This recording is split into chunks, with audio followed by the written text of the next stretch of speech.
Right, we're gonna get started and people can trickle in. Thank you all for joining us today for an honest conversation about alcohol, navigating holidays and celebrations. We believe navigating alcohol use is always an important topic, and it can be even trickier as we enter into the latter part of the year. We want to allow for as much time as possible, both to hear from our panel and to take questions from the audience. So we're going to do a very brief introduction and get started. I'm Nikki Irish, the Outreach and Education Coordinator for the DC Bar Lawyer Assistance Program, which means I get to go out into the legal world and raise awareness about mental health and the wonderful free and confidential services of the LAP. If you need a reminder right now, the Lawyer Assistance Program is a free and confidential service available to any DC bar member, judge, and law student in the district. We offer individual counseling, assessment, and resource referral. We also provide consultations if you're concerned about someone, whether a colleague, employee, friend, or family member. With the LAP today, we have Jesse Jokum, Senior Counselor, and we have two wonderful volunteers who are going to introduce themselves right before we get started. Our other Senior Counselor, Sharon Greenbaum, will be monitoring the chat and the Q&A box. So if you need any assistance, give her a shout. And then just a reminder to ask questions in the Q&A box, raise your hand. We're kind of open and hoping this will be a dialogue. And with that, I'm going to let the volunteers introduce themselves. And Sean, if you can get started for us. Yeah, thank you. Thank you so much, Nikki. I hope everyone can hear me okay. My name is Sean Werner. I've been a practicing litigator for almost 20 years. It's crazy to say that, but it's almost been 20 years. And I am also in active recovery. So I abstain from alcohol. And I can tell you that when it comes to the holidays, I've had some great holidays, great holiday experiences, and I've had some really bad holiday experiences. And sometimes the really bad holiday experiences did not involve alcohol, but most of the time it did. And it's not something that I really noticed until I started getting gray. And as you can see now, gray beard, maybe you can't see on the screen. But I decided at some point that I really needed to make a change with what I was doing. And I noticed also that at the time of the holidays, things became particularly difficult. And I never really wanted to acknowledge that fact for whatever reason. Because I think it was difficult because everybody's so happy during the holidays. I didn't want to be the one that was unhappy and kind of destroying everyone else's good time. So I really have, over the time that I've been in recovery, gained some knowledge as to how to navigate what is a very difficult time for people. There is a lot of things that we have to go through during the holidays that we may not expect. And a lot of that includes parties, get-togethers, especially with other lawyers, other members of the legal community, which I always found could be very difficult for me when I was actively engaging in those parties, which I still am. But so I guess we're here to talk about that today, and I'm going to offer what I can on that. With that, I will shut up and let Helen go ahead. Thanks, Sean. Hi, my name is Helen. I'm a member of the DC Bar, but I don't live in DC anymore. I just moved to California, where the weather is 68 degrees in November. It's weird and awesome. So I think my relationship with alcohol started like everyone else, just I was a social drinker, occasional drinker. That sort of changed when I got to law school. The law school that I went to was, a lot of the events were very alcohol focused. So every networking event, there was an open bar. We had free alcohol on Thursday afternoons. There was bar review. My classmates would always go out and get drinks after an exam or after something was due. So it was a really important part of the social scene. And it happened slowly, but it happened over time. My my intake increased and my tolerance increased. And, kind of before I knew it, I was drinking more than I ever had. And so when I was in law school, I started in 2018. So that meant that halfway through COVID happened. So for the last year and a half of law school, I was, doing school from Zoom and living with some people who were also drinking a lot. So um, over that year and a half of finishing law school over Zoom, we all just started drinking way too much. So after graduation, lots of alcohol fueled parties and really just too much. I stopped. I decided that if I was going to study for the bar and sort of recover from this period of my life, I had to just stop drinking. So I was originally just going to stop drinking to study for the bar, and then I realized how much better I felt, and waking up without a hangover it was so empowering. So I continued with not drinking for a little while, kind of like a lot of alcoholics do, kind of popped back and forth between drinking and not drinking. So I have been to many work parties sober and been to work parties while drinking. And I can tell you from at least my personal experience is that I have a much better time when I'm the sober one in the room, and not doing embarrassing stuff or, constantly having to monitor myself. So I'm so excited to share some tips that I have for staying sober at work parties, especially holiday parties, and for being the sober person in the room, which can be really challenging, but in a lot of ways can be very empowering. So thank you. Thank you both for being here. We really appreciate it. And we look forward to hearing your perspectives. Jesse, I'm going to kind of get started with you, just kind of on the background, maybe a little bit on kind of what are some of the thinking about this time of year? What are some of the risk factors to be aware of, things to think about?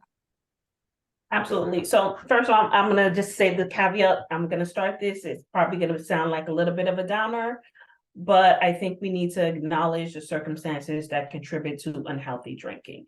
And Sean, during his intro, kind of alluded to this. The simple fact is this time of year is not a Hallmark movie for everyone.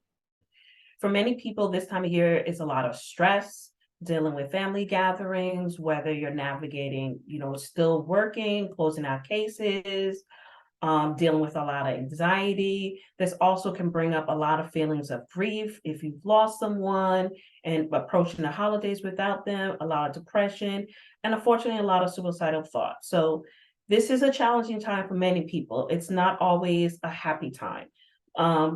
But there's an expectation we're supposed to be happy. There's different holidays, so we're supposed to be happy. But people struggle during this time of year. And in addition to the holidays, we're also dealing with the changing of the seasons. We're dealing with less sunlight, which studies have shown that increases depressive symptoms. We're dealing with less opportunities for social interactions because of the changing of the weather.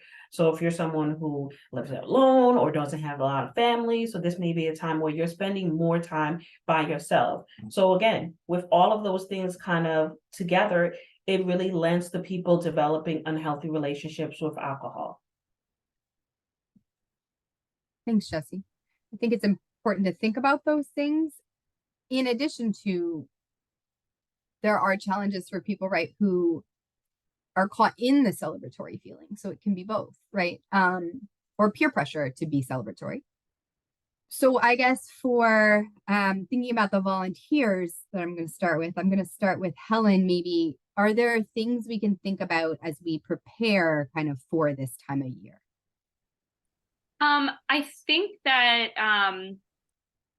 at least for me, going into the holiday season, trying to think about what makes me happy outside of substances and outside of parties kind of keeps me grounded. So I personally get a lot of joy out of exercising, socializing, just spending time with friends and family. I know that not everyone is an extrovert like me.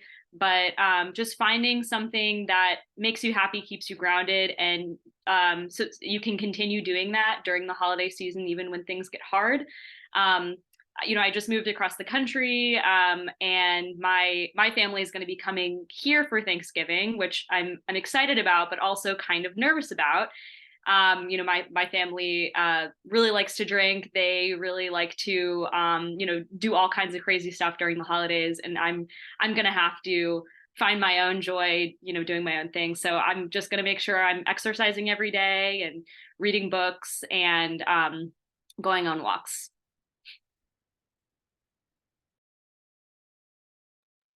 Thank you, Helen. Sean, do you have any additional thoughts? Yeah, I mean, I'll just say that one of the ways that I've gotten myself in trouble in the past was through what I would describe as impulsive behavior. And I would often find myself in a situation where I would be abusing alcohol as opposed to, you know, abstaining. And when I say find myself in that situation, it's kind of a weird thing because, we just act on an impulse. So I think one of the most important things for me was to be prepared in the sense that, I had in situations where I was going to meet with other people, including family even, that I had a plan as to how I was going to go in, and that I also was aware that alcohol potentially could be an issue, because when I walked in without being aware of it, um, the end result would be that I would end up drinking and drinking much more than I wanted to drink. So just even having some level of uh, focus on the problem itself and alcohol itself was a big help to me. And also doing a lot of what Helen said, kind of focusing on more of the positives, things I enjoy. Exercising is a thing I enjoy, even hobbies, having communications with family members that are, not necessarily some type of, drinking game or drunken exchange, but just heart to heart, which I find that frankly I can do much better sober anyways. So you know that's more or less what I try to do, is just to be aware, I guess would be the way to say it, as opposed to just doing things off the cuff. What I heard from both of you is a lot of intention, right? That there was intentionally thinking in advance about kind of what my needs are, and then kind of planning for that, for whatever those needs might be, whether that is thinking about what I want my relationship to alcohol to look like during those events, whether like building up the positive pieces of my life. But also what I heard was the setting boundaries part. Whether with like my own internal boundaries or like the boundaries with like how I'm going to relate and interact to other people. So Jesse, I guess I'm gonna throw the boundary question to you from the clinical perspective of like, are there things that we should think about, and is that often a barrier, I guess, for people? Oh, it's absolutely a barrier because I think there's an automatic assumption once you start setting those boundaries. People are gonna be curious about, what do you mean you're not drinking? What's going on? Are you okay? Like you're gonna get that pushback, and how do you handle that pushback and that this uncomfortableness of those questions? And I think the first thing is acknowledging that, you know what, you don't have to explain that. I think oftentimes we feel like if we get asked a question, we have to give a response. A response can simply be, well, I'm just not drinking. That is an answer. That's a complete answer. They may not like it, but it's a complete answer. So I think identifying what your boundary is going to be, recognizing there may be pushback, and how would you handle it? But I also think recognizing there might not be any pushback. I think oftentimes we are so thinking there is going to be pushback, there is going to be questioning, and people may not really be noticing that you're not drinking, or they may respect the fact that you said you're not drinking. Yeah, I guess Helen, maybe that's a question for you, and Sean, you are welcome to add to it. But when you talked about going to work events, not drinking, right? Did you encounter pushback when you like maybe said you weren't drinking or didn't drink? Yeah, that's a great question. I think that well, as an initial matter, it's interesting is that a lot of people just don't notice. If you are, you know, if you're there and you're chatting with people and you're engaging in the party, I don't think that I've ever had anyone like ask me why I wasn't drinking. Oh, I see you don't have a drink in your hand. They're focused on their own thing, and frankly, people aren't really noticing, or they're not paying that hard of attention. If someone offered me a drink and I said no, just no thank you worked perfectly well. I don't think I ever had anyone ask me why I wasn't drinking. I do have some sort of go-to things I say, which is either I'm not drinking today, which is true, or I just say, oh no, I can't, I can't drink right now, and typically people don't ask why. Um, and like Jesse said, just saying I don't drink, or I'm not drinking. But yeah, a lot of the time people, or I think all of the time, I never had anyone pry. Did you have fear that they might? Definitely. I think that in the legal world, that like a lot of people drink. A lot of people have, these really deep, complex interests in wines or whiskeys or anything like that. And I knew that I could always just say like, I don't actually know anything about wine. I don't know anything about whiskey. If that conversation ever came up, I could walk away, have a different conversation with someone else, where it wasn't so alcohol focused. And I was anxious going into my first couple of work events where I was afraid that someone was gonna push back or say something. And that's why I sort of have my go-to phrases that I am armed with, like that I intentionally have with me, which is, I'm not drinking today, or I can't drink right now, or I can't drink at all. And I think those are pretty good at just sort of ending the conversation there. Thanks, Sean. I'm wondering kind of what your experience has been. It's actually really similar to Helen's in a lot of respects. I was really concerned when I stopped drinking because people had seen me drink and seen me drink, to excess with them, and including after I stopped drinking and entered recovery. I was working with the same people, so I was really afraid of the first time that they saw that I was not drinking and what they would think or what they would say. And what's funny is 99% of people didn't even notice, approach me, say anything. Like I expected the earth to explode, and it just didn't happen. They just kind of accept that. And what Helen said is absolutely true. Like if you just say, "Oh, I'm not drinking today," the people you got to be really wary of, in my experience, are those who try to pressure you into drinking, because I think it has more to do with them than it has to do with you, because they don't want to see you. They don't want to drink alone. And the fact that they might think that they might need to drink alone is alarming in and of itself. So those people will pressure you and say, why aren't you drinking? Come back to you. Don't you want to drink? And those are the people that I found, in my experience, you got to avoid.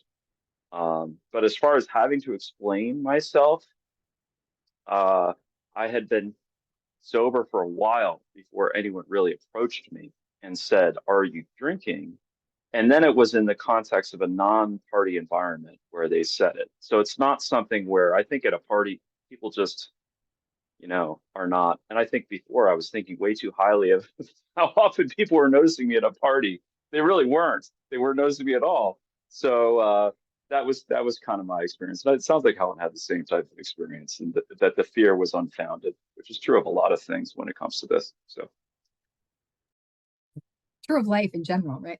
Yeah, go ahead, Jesse. I just want to say, I think it just highlights the importance of when you're going into these environments is really managing your own anxiety, recognizing that that's going to create a lot of stories and make you feel like, okay, what if this happens? What if this happens? So I think it's just so important to really, when you're going, if this is your first time going into an environment, you having a different relationship with alcohol, really being able to ground yourself and really manage some of that anxious feelings. How do we do that? It's right, like it's good to say, but like how do we actually do that? Well, it's kind of similar to what Helen and Sean said. Some of the thing is do have practical things. So what am I going to do if this situation happen? I don't need to have just an idea of every situation that's going to happen, but what's going to be my one or two go-tos that if I'm approaching an uncomfortable situation, what am I going to do? Maybe it's and we're probably going to get into this later, but maybe it's doing some deep breathing. Maybe it's again getting there a little bit earlier and having your own drink in your hand. So it's just whatever it's going to keep you as grounded as you can as you go into the situation. And if you feel yourself getting anxious or nervous or uncomfortable, go take a break outside. Go to the restroom. That's okay. You don't have to stay there and feel uncomfortable.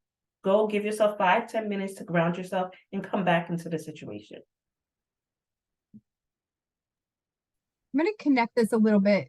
We're going to jump a little, but how if I'm at a party, so I'm not worried about my drinking, but I care about other people. So either as a host or a colleague or a friend, are there things that I could do to help if I know that like this is new for somebody or that I notice anxiety? Like, is there something I can do to kind of be an ally in that space? Maybe I'll ask Sean. How about that? I'll start with Sean. The one thing I can say about that, above all else, is to not accentuate the fact that the person is not drinking. And I know a lot of people, that's for me personally, my biggest fear is that I go to like a dinner party or something or a family party and somebody turns to me and says, like where everyone's quiet, why are you not drinking? Like, because then it really puts you on the spot. And certainly don't mention anything pertaining to someone's attempt at recovery. That's a terrible idea because that then opens the door to a lengthy discussion about it that will then embarrass the person. And speaking for myself, if someone embarrasses me, that makes me want to have a drink. Like that's the absolute opposite thing that you want to do. So I think being supportive is really about being subtle, and if it's a scenario where you can even just hand the person a non-alcoholic drink and not make a big deal out of it. Oftentimes, when we have a drink in our hand at these events, people leave us alone. Nobody asks any questions. So it might be something as simple as that without anything in addition. So I mean, that's really my 2 cents on it. Yeah, and I absolutely agree. No need to make a big deal out of anything. And if someone wants to share, they will share. Sometimes, if I'm with a group of close friends, I'll talk about myself and I'll say, actually, I'm not drinking, and this is why, and this is my experience, and because it feels good to share sometimes, but most of the time, especially in a professional setting, I don't want to share that. And Sean mentioned this. Handing someone a non-alcoholic drink, I think it's so important for hosts to, if you have the capacity, have a couple different non-alcoholic options, not just soda water and lime. That's great, but having some flavored seltzer waters, having some sodas, having nice ice water. I one time went to a one of the partners at the firm I worked at had a big party with all the associates and had a huge amount of non-alcoholic options, and just as many non-alcoholic options as alcoholic options. And what I noticed was that throughout the night, so many people that were drinking were also going to the non-alcoholic options to sort of take a break in between drinks. So it's beneficial to have for everybody. And like Sean said, if you have a drink in your hand, it doesn't matter what it is. No one's going to ask you, why you're not drinking. So it's always good to have like a lot of options, and snacks. Snacks are great. Thank you. That was a really good reminder. I want to touch on something actually you said kind of with friends, I often might say I'm not drinking, like that is like a comfortable conversation to have, but maybe with colleagues or in the workplace that may feel different. So I'm curious if this is just it's kind of come up in the questions, but like if any either of you ever kind of have acknowledged to colleagues or in the workplace like that you are sober and how that is or has gone, or if you feel any kind of responsibility around that. I'm just throwing it up. Well, I've definitely shared with colleagues that, I was an associate, so I shared with my fellow associates. And it wasn't like a secret. I didn't tell them to not tell anyone or anything, but it was like, oh yeah, by the way, I stopped drinking in May of 2021. And really like that conversation, those conversations went really well. Usually the response was, oh, that's really cool, or oh, I've actually been thinking about cutting back myself. As I mentioned earlier, my sort of relationship with my sobriety has sort of been on and off. I now haven't been drinking for about 8 or 9 months, but there's the temptation is always there. Maybe I could just get back into drinking a little bit socially and like I'll be fine. But as I've learned, I just can't do that. So what I think was really awkward was, telling someone I didn't drink and then going back to drinking and they're like, oh, I see you're drinking again. But even that conversation, I never really experienced any sort of negative interaction or judgment. People, I always remind myself that like people don't really care what you do. If as long as as long as you're not hurting anyone, they usually just aren't too concerned in a good way.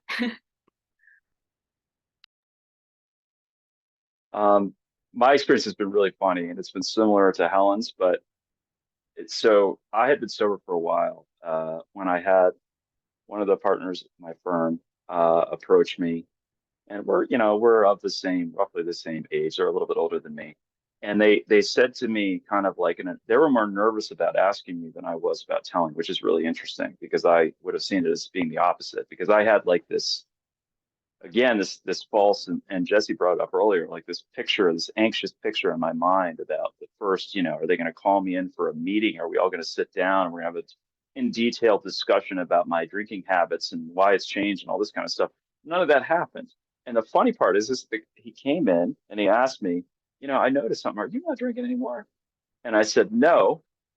And someone else asked me, are you not drinking anymore? And I said, no. And they both said, we're not drinking either anymore. So I don't know why this happened, but it's now happened 3 times, which is kind of interesting. But it was no like earth-shattering event. It was really just, I think that they were kind of trying to share some level of solidarity. And I never had to talk about, my past or anything that happened. It was, I think, it's kind of what Helen said. I think now if I did, they might be more paternalistic and say, hey, why are you having a drink? They probably ask me as opposed to the other way around. So it's much, much, much, much easier than I thought it was going to be. Which says a lot because there's so much fear around that stigma, right? So I appreciate you both sharing that. And the more we get to have these conversations, right, kind of the lower that gets, stigma wise. But what I was kind of thinking about was you both kind of all of that's been kind of pretty positive experiences in saying no and encountering this. But I think there are also times when we are at events or engaged in places that maybe we just need to kind of walk away from because we're not okay. Or we could see the potential to not be okay in the future. So I'm just curious, kind of, if you have any advice on like how to kind of know and like when to walk away from something, if that makes sense, or when to turn down maybe an invitation. Sure, Ellen. Ellen, do you want to go ahead? Oh, sure. Sorry, Jessica. Of course. So yeah, I think that like what I've noticed is that I am my own worst enemy in situation at parties where alcohol is available. It's never another person pressuring me, but it's my the little voice in my head being like, it's fine, you can just have one, it's not a big deal, like you can stop after one. And I know now that when I start, because usually I don't think like that. It'll just happen occasionally. I'm usually very satisfied with my ginger ale, or just eating snacks and just chatting with people and being fine. But I know now that if I hear that voice, it's time for me to go, because it's just dangerous for my sobriety to be in a room and be constantly like battling a voice in my head. So there's been a handful of times where I've just said to myself, I've made my appearance. I came and I had a nice conversation with a few people, and now it's time for me to leave. So there's no shame in that. Also, like, lawyers are always leaving parties to go work on stuff. So kind of like nobody will bat an eye at you not drinking. No one will really bat an eye at you leaving early to just say, I have some stuff to get done.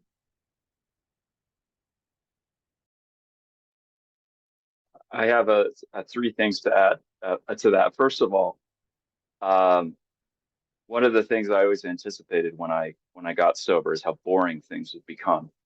That it wouldn't think parties would not be as exciting, interactions with other people would not be exciting. Um, and first of all, that's false. In fact, it's just the opposite. That you're more able to interact with the people that you want to interact with at a party, have a coherent conversation.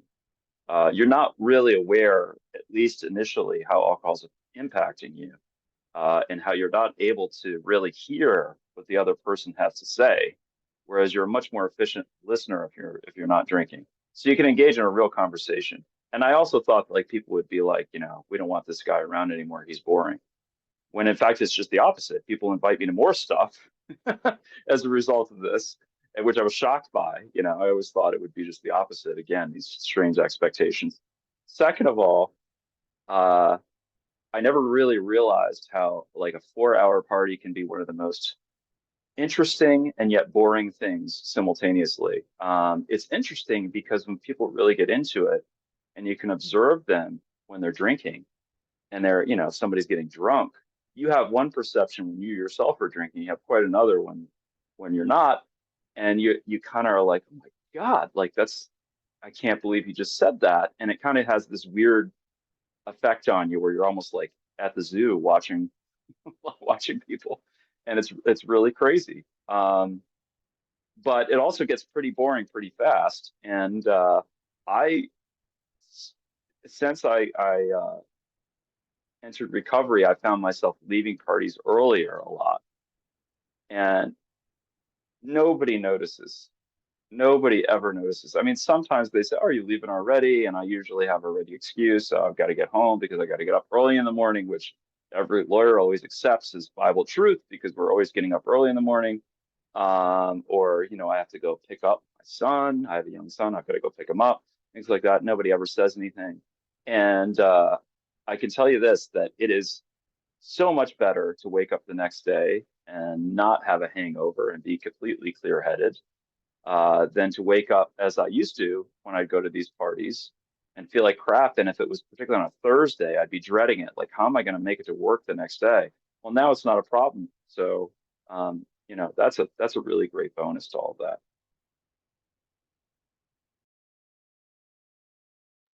Jesse, did you have anything you wanted to add? I mean, honestly, I think what Sean and Helen said is just on point. I think the one thing I would add is, highlight what they said is have an exit plan. If you are going to attend, first of all, be okay with saying no. If you know you're entering a situation that has a lot of triggers for you and it's going to be uncomfortable, be okay with saying no. But if you do decide to go, have an exit plan already in place. So once you start to realize, as Helen said, you start having those thoughts, institute that exit plan. Because I think one thing we tell clients all the time, the relapse doesn't happen when you have that drink. You were already thinking about it days or weeks before. That was just the occurrence finally happening. So once you're starting to have those thoughts, recognize you got to take yourself out of that situation. So kind of the running theme, right, is thinking about these things in advance, whether it's like preparing yourself as you go into the holiday, like to the season, whether it's preparing yourself as you go into the event, kind of knowing what your needs are, recognizing that people for the most part aren't really thinking about you. It's just you thinking about you. I think is kind of what I've noticed kind of thematically throughout all of the answers. I'm gonna Oh, somebody had just mentioned in the chat, which I really like, bookending, connecting with a friend kind of before and after the event, which is great. Like, right, using those resources to prepare yourself and to like recover from the event, essentially, which I think is a wonderful reminder. And even if it's not, maybe you don't have like a friend that you can connect with, but like having a thing, right? Exercising beforehand and then going home and like reading a good book, like whatever those things are for you that are filling. I think are great reminders, but that's part of the plan. And shifting a little bit, planning. So we're planning for these events. Thinking about it from the host perspective, we touch on a little bit, but I'm going to kind of just wide open question of like, how do we be an inclusive and mindful host? And Jesse, I'm going to start with you to touch on any, like reiterate and then maybe touch on something we haven't yet. So I'm going to approach it from two perspectives, from the workplace perspective and a personal. I think for the workplace perspective, a couple of things you want to do when you're talking about holiday events or parties, make sure you make it optional, especially if you're planning on having alcohol. There may be a lot of reasons why a person will want to decline the invitation. And again, maybe they're early on in their sobriety. COVID-19, people still have fears. Or maybe, they just want to maintain that separate boundaries. So I think any type of holiday parties that you're as a work organization planning, make sure that you're keeping it optional.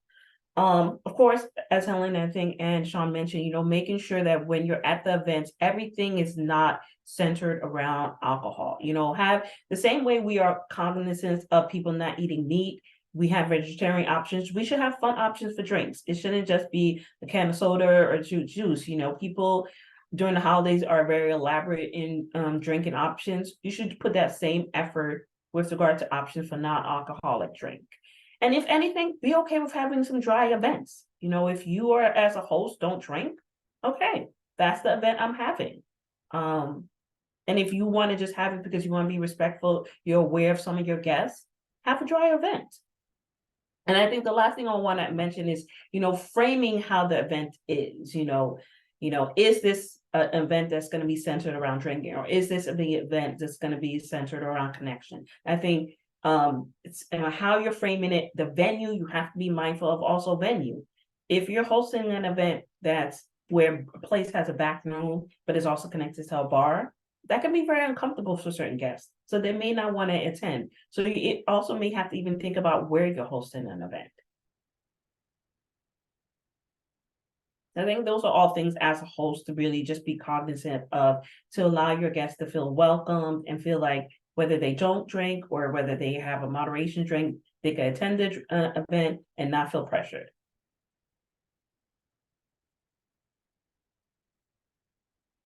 Helen, I saw you had some. Yeah, I think that's all also true. Really taking the focus away from alcohol as like the star of the event.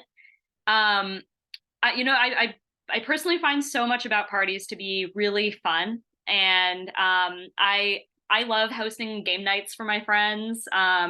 I like sharing, new music that I'm listening to. I like, going dancing. There's all these things that are sort of, you think of like beer and poker, but like just poker itself is also pretty fun, or drinking and dancing, but dancing itself is also pretty fun. So I think there's a lot of ways that you can, liven up parties and have sort of a multimodal experience that's not just standing around and drinking. There's activities that you can incorporate to make the party more fun for people that aren't drinking, or more fun for people who are drinking that want something else to do other than standing around and sipping something. I know that sometimes it can be awkward at holiday parties to like have a game or something like that, but that's what's nice about having so many different options, having a slideshow, a photo booth. I've been to holiday parties with like, those little photo booths and props and stuff. Those are so much fun. Everyone likes those, and they're dorky, but like everyone likes doing it. So if you have the capacity to do it, just add more stuff to your party, and it's just more fun for everybody.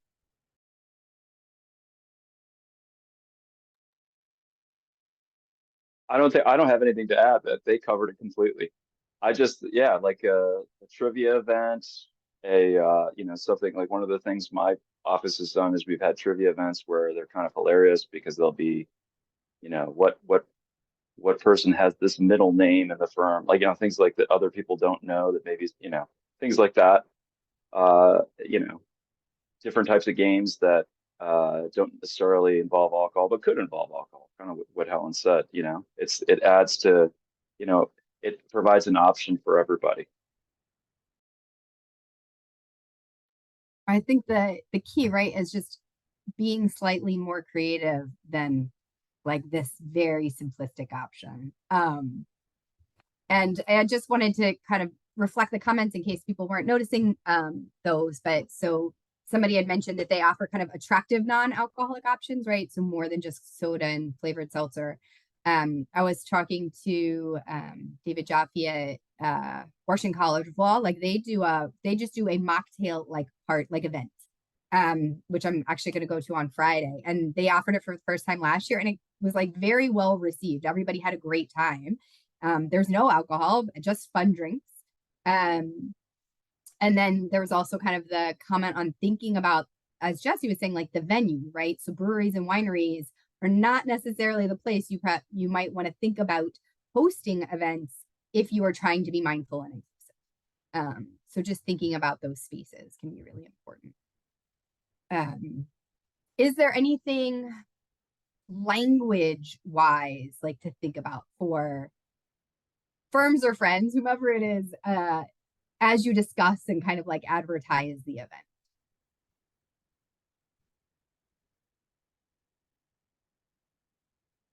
I'm gonna let anybody jump off that one because I just threw that out there. So I think the most conversations are always drinks and fun. What else are we going to do besides drinking? That doesn't have to be in the description. Hopefully, most of the point is to form connection, is to bring people together, to not have to work. So highlight that.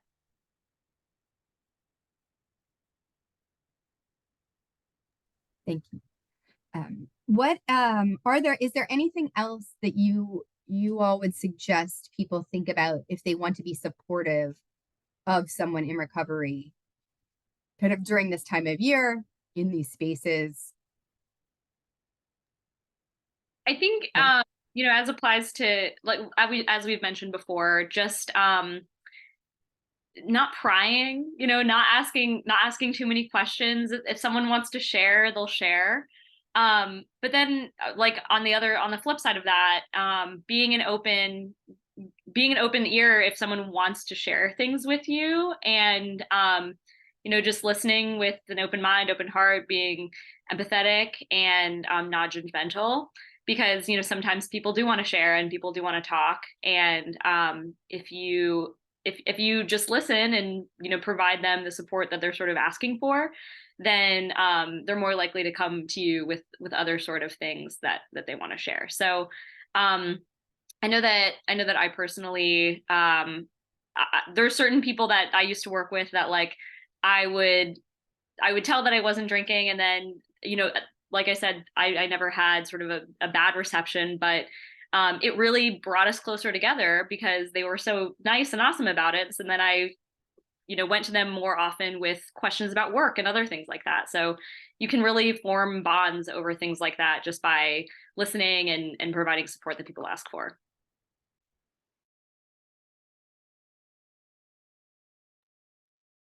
I honestly could not say it. That is exactly what I would have said. So that's it. Thank you both. Actually, you both, it sounds like, overall have had a kind of very relatively positive experience in kind of navigating this, but I'm just curious if you have had any challenges and kind of how you've navigated them, because I don't want everybody to feel like it will be 100% easy, I guess, when we know sometimes it's I can start out with the negativity because Helen's in California. California is a real positive place. So we'll start out here where it's right now. How cold is it now? It says high winds soon on the forecast on my computer. One of the things that that I have noticed, particularly during the holidays, and someone mentioned it earlier, it might have been you, Nikki, or it might have been you, Jesse, is that oh, I think it was Jesse, that the weather starts changing, it starts getting darker. I start feeling a lot more tired, and I know that it's something I got to watch out for. There are four things that I typically watch for at any time that have led me to pretty dark places where it's not always positive to talk about. And it seems to happen more during the holidays. And that's if I'm hungry, if I'm angry, if I'm lonely, or I'm tired. It's those four things. They're the four horsemen of death for people in sobriety. And, the key has been for me to maintain my sobriety is really just being able to spot that that is in fact what's bothering me, because oftentimes what I've done in situations in the holidays is really a time for that, because especially when I've been dealing with family and family matters and had difficulty with that, it's not just work parties. What's happened then is I might become angry with a family member, or I might feel slighted by someone, whatever, and it has nothing to do with work, but then it ends up trickling into work and becoming a work related issue, because then there's a big party that afternoon, and hey, why not, that type of thing. I might as well really drink now. So the change in me has been just being able to spot when I have that, and a lot of self-care. And it sounds like, lawyers in particular, I'm one of them. I know how it is. We're very Spartan people. We don't want to do self-care, work, work, work, work, work. If you have to work 12 hours, stop whining, just do it, type of thing. And sometimes, in order to preserve your sanity so you can work more later on, is to acknowledge that you're having the type of emotions where you might be angry or lonely or whatever. And, if you got somebody you can talk to, reach out to them and tell them about it. That is number one for me, has been that. And whoever that may be, could be a spiritual advisor, it could be a therapist, it could be a friend, somebody that you trust. And I've had to do that repeatedly over the holidays, and there's no shame in it. And in fact, after I did it, I felt much better every time. There's never been a time when I've reached out to someone and I've told them, I feel like crap, um, this is bothering me or that's bothering me. Right after I got off the phone, I'm like, well, that didn't help at all. That person stinks. Like, you just don't have that emotion. It helps, even if it helps just a little bit. It helps enough sometimes to push you over and get you past that hump that you need to not do something that you're later going to regret. Um, so and that's been a really I'm so glad that realization has come to me, that that's something that I can do, because I just didn't think I could do it before. So Yeah, I completely agree. I think I also tend to use the acronym HALT, the hungry, angry, lonely, tired. That's usually same. Like, I'll get my cravings whenever I am, like, when there's other things in my life that are causing me to feel bad. I that it tends to make me want to drink. I've typically found that if I just say the words like, like, I'm feeling upset and I want a drink right now, it takes away the power of the craving. And I can, instead of just sort of stewing in it, if I say those words, it takes away the power. So my partner recently stopped drinking, and it's been so nice being able to. I know that that's so convenient. It's so convenient. It's nice being able to just share, like, I really really want to drink right now, and he'll be like, yeah, I know, same, always. But, like, we're not drinking, and it's nice to just have to be able to talk about it and realize that it's actually not a drink that we want. It's like, it turns out I just need to go on a walk, or I just need to drink some water, I need to take a nap, um, or I just need to, like, cry or something. I don't know, but something else. It's usually not the drink that's going to make me feel better.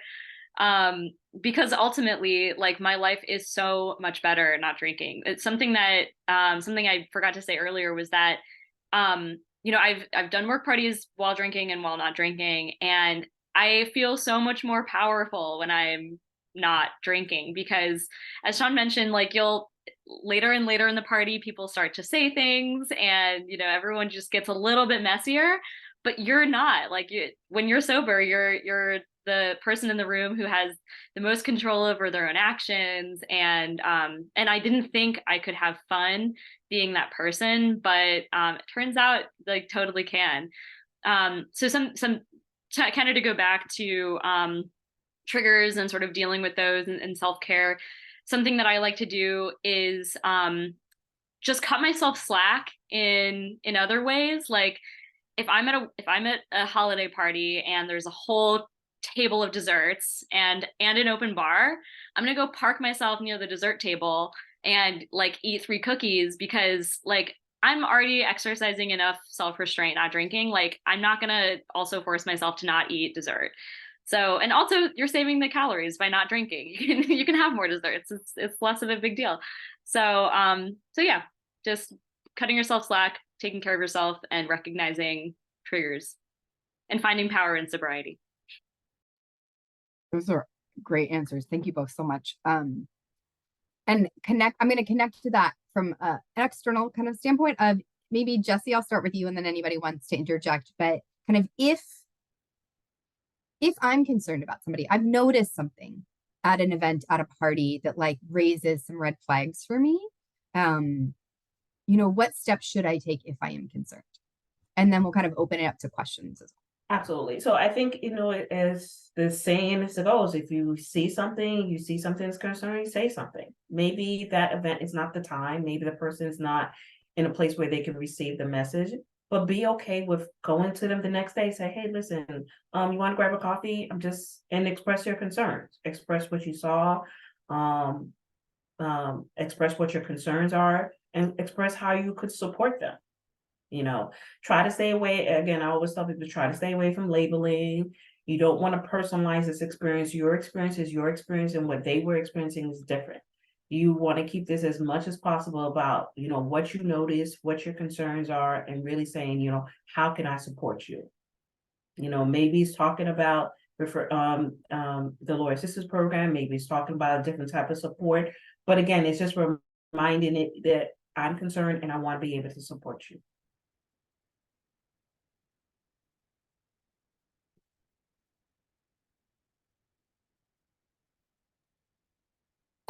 I'm going to plug the Lawyer Assistance Program and then let Sean or Helen add anything if they want. In that, if you are concerned and you notice something and you aren't sure how to have that conversation, we can help you with that, right? Like give us a call, send us an email, and we're happy to have a conversation with you on how to have that conversation. Because I think sometimes one of the barriers to having the conversations is I don't know what language I'm supposed to use. I don't know what resources I should be providing. Should I be saying anything? Like, I think we have so many questions sometimes that swirl in our head because we want to do the right thing, or we don't want to do the wrong thing.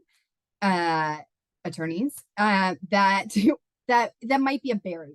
So the Lawyer Assistance Program is happy to just have a consultation with you on how to have those conversations and what resources might be available or whether it's worth having that conversation.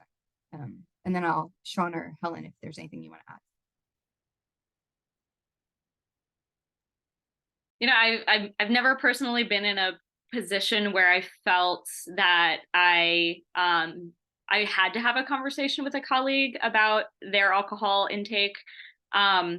I have been the subject of a conversation, not from a work colleague, but like my my mom, like, hey, looks like you're drinking a lot right now. But I've always noticed that those conversations go so much better when there's some empathy and a professional help on the other side. I think trying to do it on your own can be really hard, but having professional guidance, from the LAP or whoever, is good, because these people are trained in having these conversations. And if you just kind of come in hot with your own ideas about like how to best approach these kinds of like sensitive topics with people, that can be a recipe for a soured relationship or distrust.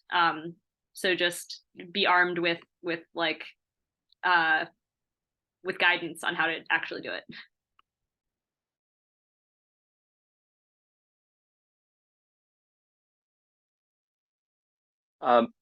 So the only thing I'd add to that is the thing I was most concerned about when I was actively drinking was that people were going to judge me because duh, we're in a legal profession and there's a lot of judgment that goes on, and I was really concerned about that.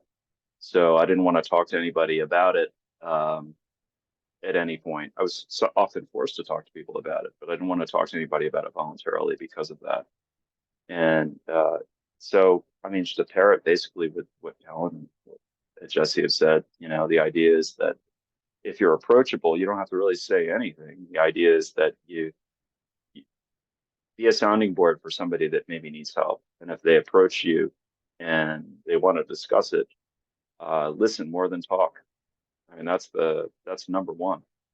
Um, you know, and maybe try to identify with them to a certain degree, because I can tell you that people in recovery, the thing they benefit most from is people that can identify with them and understand where they're coming from, as opposed to somebody that's saying, "Well, no, you should not be drinking given what's happened." Like that's a recipe for disaster. Um, anybody that told me that I shouldn't be drinking, the first thing I wanted to do was go have a drink after they told me I shouldn't be drinking. That was number one. So just listen. It's that simple. And there are resources out there and they're on the screen. So, why not take advantage of them? That's great. Listen more than talk.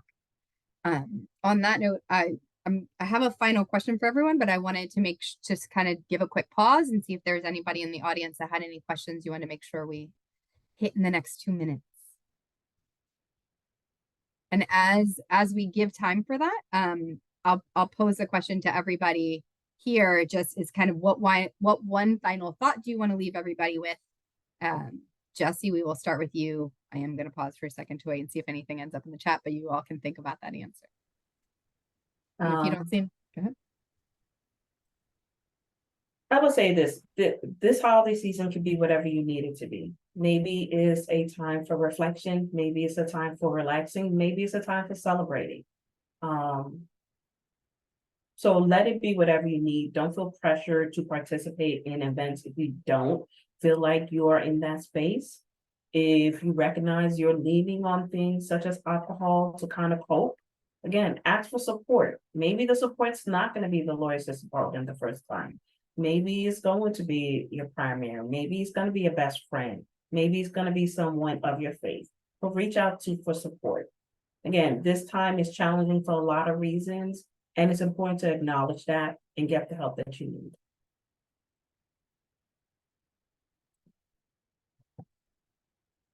Thank you, Jesse. I think that something that has helped me a lot during holiday season is just sort of shifting the focus away from alcohol. I think before when I was drinking, alcohol was just felt like such a big part of my life. It felt like such a big part of life in general.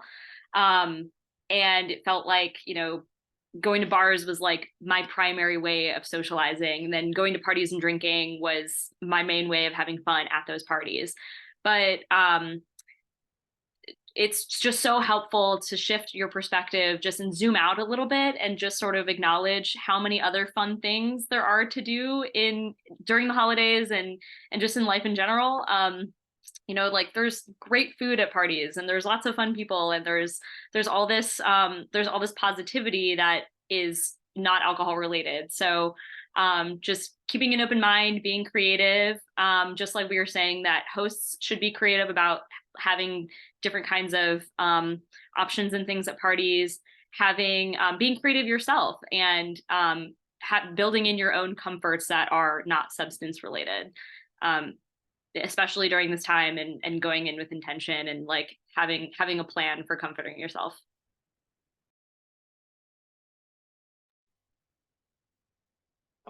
The one thing I want to say, the last thing is that lawyers, we have this uncanny desire to be perfect in all things. I mean, any profession where there's a comma out of place in a document, like a pleading, and people get on you about the comma being out of place. I mean, that's insane perfectionism. That's at the next level. So the thing that's helped me is the realization that regardless of the time of year, I don't have to be perfect. And that includes especially when you're talking about the end of the year when things are wrapping up and everybody expects perfection. And they can expect it and you can do your best. But I think that accepting the fact that doing your best is really one of the most fundamental things that I noticed about staying sober and keeping a sober mindset. Because if you keep a sober mindset, I think it helps you stay away from substances like alcohol. Emotions do not last forever. And I used to think they did. I used to think that if I was upset about something, it would never end unless I did something about it, and that usually involved drinking, because then I could fix it that way. And that is absolutely not the case. They do go away. So I have been, as of late, I could say yesterday, I've been tired and angry, but I wasn't today. I was very happy when I got up this morning because I just really accepted the fact that I was tired and angry and moved on. And that generally happens in almost all circumstances. Not something I ever believed before I entered recovery, but it's the truth. And that is a really crucial thing that I keep in mind as the end of the year approaches and all these things are going on. It's a wonderful way to end. Thank you. Kind of acceptance and grace is what I heard. Thank you all for your participation. I really appreciate your perspective. Thanks everybody for attending. We're here and we really wish you kind of acceptance and grace this for the rest of the year. Thanks everybody. Thank you, everyone.